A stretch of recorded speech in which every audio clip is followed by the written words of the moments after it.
Hello, my name is Iris. Ethics forms the basis of my daily conduct and my orientation in the world.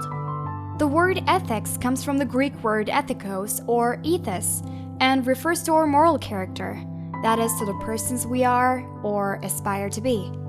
Ethics investigates which things are valuable, important, meaningful, and it guides me on how to act and behave. It's a part of my everyday life. When I'm with my friends and schoolmates, I try to treat everybody else as I would like to be treated by them. This certainly makes sense. I learned in an ethics class that this is called the Golden Rule, and that it is very ancient, present in all cultures. It means showing respect for others and caring about each other. In my school class, we have also written down a code of ethics in which I took a great part and which I'm enthusiastic about following. It unites us together as a class. Importantly, each and every one of us needed to accept it. I'm always trying to be fair, caring, and cooperative. I also strive to obey laws and rules and to improve myself. When I'm playing football with my friends, we all aim to play fair. Of course, there are football rules, but these rules are not enough for a fun game that everybody would enjoy. Fair play or good sportsmanship means showing respect for others in the game, cooperation and fellowship, having a team spirit and not focusing on winning for the sake of winning, or ridiculing the side that loses. You have to play the game fair. Just following the rules of the game or the decisions of the referees is not enough. I don't like it when somebody cheats or fakes a foul, and the referee does not see this. What is important is that we shake hands at the end of each game. Fairness is not important only in sports, but it is the basis of how we live together as a society. This is what is called justice. Our common institutions and practices must be just. A court, for example, should treat everybody the same, since we are all equal before the law.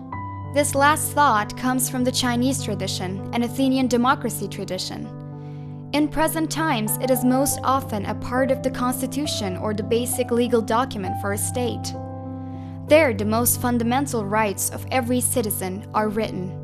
Human rights are related to what is called dignity. Dignity is a fundamental value of an individual and the absolute status that belongs to all humans. The dignity of each individual protects against interference and all forms of unworthy treatment, like, for example, torture and humiliation. And it speaks against human circumstances such as slavery and extreme poverty. Last month in our school, we learned about children's rights written in the Convention of the Rights of the Child. We made large, colorful posters and described each right in our own words. My task was to present the right to food, clothing, and a safe home.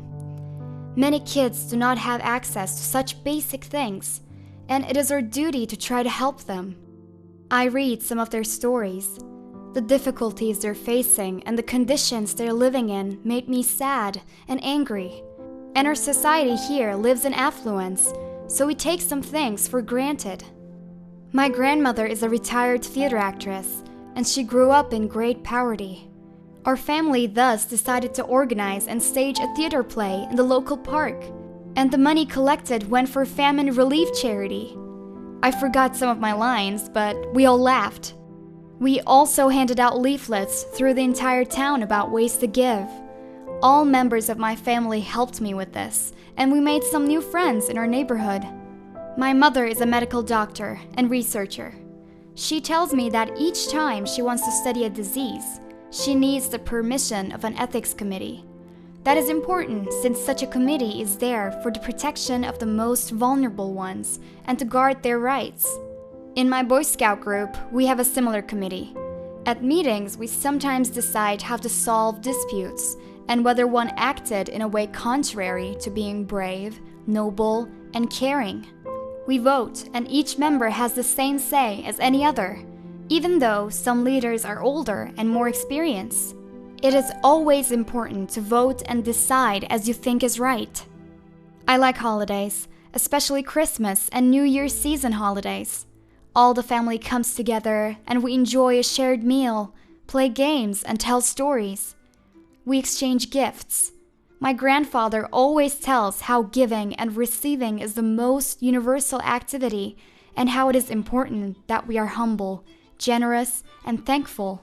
It's a ritual of a sort, and it's a bond with my family and friends. I am most thankful that the whole family is together. What I most look forward in school to is the Nature and Environment Week celebrating Charles Darwin Day. We pack our things and go camping somewhere, learning about the surrounding nature and its importance. Last year we camped at the riverbank, and every day we walked for hours picking up the trash from the river and its surroundings. At the end, we collected more than a ton of trash. The river area looked completely different, more beautiful and healthier. We saw fish, bees, butterflies, dragonflies, turtles, and even otters. On the last day, we together created a charter of the rights of animals. We wrote down what would they expect from us and how they can be preserved for future generations. And I can now sum up what I think is the most important for leading an ethical life. Ethics is not just following customs or the laws, and it is not just about following one's feelings. Something is not good or right just because we like it, and if we disapprove of something, that does not mean that it is wrong. Ethics means thinking carefully about what is right and what is wrong and acting accordingly. And it extends beyond us humans and includes taking into consideration other fellow beings and the earth as a whole, not merely because it sustains our life, but because it is valuable as such.